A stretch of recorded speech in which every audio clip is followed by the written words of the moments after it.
یہ بیان کیجیے گا ہم صاحب، ہم مسلمان بالخصوص پاکستان کے مسلمانوں کو دنیا بھر میں ہونے والا ہر ظلم نظر آتا ہے، چیچنیا سے لے کے بوسنیا تک، روس سے لے کر کشمیر تک، اور برما سے لے کر شام کے اندر جو کچھ مظالم ہو رہے ہوتے ہیں، لیکن ایک چیز پہ ہماری نظر کبھی نہیں رکتی، اور وہ یہ ہے کہ خود ہمارے اپنے مسلم ممالک کے اندر جو کچھ ہو رہا ہوتا ہے۔ سعودی عرب کے اندر ایک تاریخ ہے، اور عام لوگوں کا تو معاملہ شاید منظر عام پر نہیں آتا، وہ لوگ جو حرمین کی امامت کے منصب پر فائز ہیں اور ایک طرح کا عالمی تعارف رکھتے ہیں، ہم نے یہ دیکھا کہ کتنے ہی امام تھے جنہوں نے کوئی بات کی اور حکومت کو یہ لگا کہ یہ تو اب تنقید کرنے پہ اتر آیا ہے، اقدام بھی نہیں ہوا، ان کو اٹھا کر غائب کر دیا جاتا ہے۔ اس وقت بھی ایک امام کعبہ، ان کو 10 سال کی سزا سنائی گئی ہے ان کی ایک گفتگو کی بنیاد پر۔ کیا فرماتے ہیں آپ؟ کیا کسی مملکت کو یہ حق ہے کہ وہ مسجد حرمین کے امام کو، اور امام جو وہاں پر موجود ہے، کوئی نقطہ نظر کا ایک تفاوت سامنے آتا ہے، اس بنیاد پر قید خانے میں ڈال دیں؟ مسجد حرام کا امام تو بڑی شخصیت ہوتی ہے، کسی عام آدمی کے بارے میں بھی یہ حق نہیں ہے۔ ہر شخص کو اللہ تعالیٰ نے آزادی دی ہے، وہ اپنی بات کہے گا، اپنا نقطہ نظر پیش کرے گا۔ ابھی میں نے آپ کی خدمت میں عرض کیا کہ حکومت اور قانون، ان کی جورسڈکشن یا ان کا دائرہ اختیار شروع اس وقت ہوتا ہے جب آپ لوگوں کی جان، مال، آبرو کے لیے خطرہ پیدا کرتے ہیں، اور اس میں بھی اگر آپ کو کوئی اقدام کرنا ہے تو وہ اقدام اسی طرح ہونا چاہیے جس طرح دنیا میں ایسے اقدامات ہوتے ہیں، یعنی آپ مقدمہ قائم کیجئے،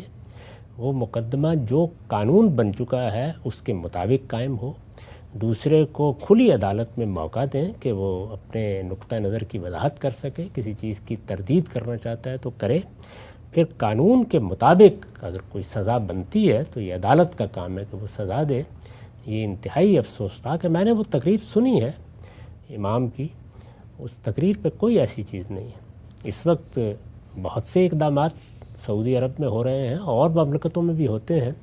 ان میں سے کسی سے مجھے اتفاق ہو سکتا ہے، کسی سے اختلاف ہو سکتا ہے۔ لوگوں کو آپ اس 21ویں صدی میں اس سے روکتے ہیں کہ وہ اس پر تنقید نہ کریں۔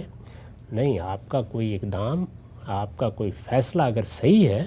تو وہ بربنائے استدلال صحیح ہونا چاہیے۔ اگر انہوں نے اس پر رد کیا تھا تو یہ تو آپ کو حق حاصل ہے کہ آپ نے انہیں کوئی منصب دیا ہوا ہے تو آپ اس منصب سے چاہیں تو ان کو الگ کر دیں، لیکن ان کو جیل میں ڈال دینا یہ کیسے جائز ہو سکتا ہے؟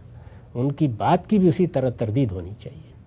یہ جو ہمارے ہاں تنقید کو گوارا نہیں کیا جاتا، نہ ہم اپنے اندر تنقید کو گوارا کرتے ہیں، نہ اپنے افکار پر تنقید کو گوارا کرتے ہیں، نہ مملکتوں میں تنقید کو گوارا کرتے ہیں، نہ سوسائٹی میں بحثیت مجموعی تنقید کو گوارا کرتے ہیں، اسی چیز نے ہمیں زوال کے اس مقام پر پہنچا دیا ہے کہ اب نیچے دیکھ کر اندازہ ہوتا ہے کہ آگے کوئی پستی کی جگہ نہیں رہ گئی جہاں ہم اتریں گے۔ اگر آپ اپنے ملکوں کو اوپر اٹھانا چاہتے ہیں، علم و اخلاق میں بلند کرنا چاہتے ہیں، تو اس کے لیے سب سے پہلی ضرورت یہی ہے کہ نقد و تبصرہ کے لیے اپنے اندر ظرف پیدا کریں، سنیں بات کو۔ یہ موقع ملنا چاہیے تھا ان کو کہ وہ اپنی بات کہتے، علمی طریقے سے اس کو پیش کرتے، اور اگر آپ کا موقف ان سے مختلف ہے تو آپ استدلال کے ساتھ ان کی بات کی تردید کریں۔ کوئی قیامت نہ آ جاتی،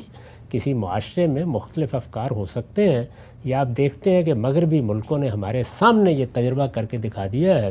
کہ مختلف افکار ہیں، ان کو بیان کیا جاتا ہے، نقد و تبصرہ ہوتا ہے، بڑے پیمانے پر یہ سب ہو رہا ہوتا ہے، کوئی مملکت میں خرابی پیدا نہیں ہوتی۔ جب کوئی اقدام ہوگا یا کوئی خرابی پیدا ہو جائے گی عملی طور پر، یا کسی کی جان خطرے میں ڈال دی یا مال، اس وقت اقدام کیا جاتا ہے۔ تو یہ تجربے سے گزر چکی ہے بات، یعنی اب یہ کوئی افسانہ نہیں ہے کہ اگر ہم اس طرح کی آزادی گوارا کریں گے اور آزادی دے دیں گے تو کوئی بڑا طوفان آ جائے گا۔ ہاں، البتہ یہ ٹھیک ہے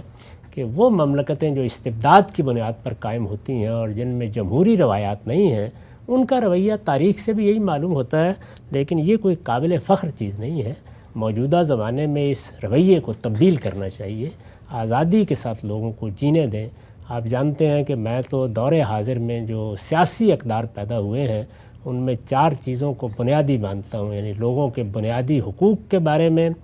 کوئی مصالحت نہیں کی جا سکتی، وہ ہر حال میں قائم رہنے چاہیے، ان کو عزت ملنی چاہیے۔ وہ حقوق ان کو فطرت نے دیے ہیں، وہ ان کو خدا نے دیے ہیں، وہ خدا کے آخری پیغمبر نے بتائے ہیں، اور اپنے آخری خطبے میں ضمانت دی ہے کہ لوگوں کی جان، مال، آبرو کے خلاف کوئی اقدام نہیں کیا جا سکتا الا بالحق۔ آپ کو قانون میں بتانا پڑے گا کہ اقدام کی وجہ کیا ہے اور آپ ایسا کیوں کر رہے ہیں۔ ریاست کے بارے میں یہ سمجھ لینا چاہیے کہ اس کو ہر حال میں جمہوری اقدار پر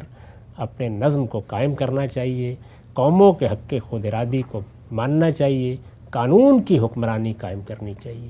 قانون کی حکمرانی کا مطلب ہی یہ ہے کہ آپ پہلے پارلیمنٹ میں ارباب حل و عقد کی رائے کے مطابق قانون سازی کریں۔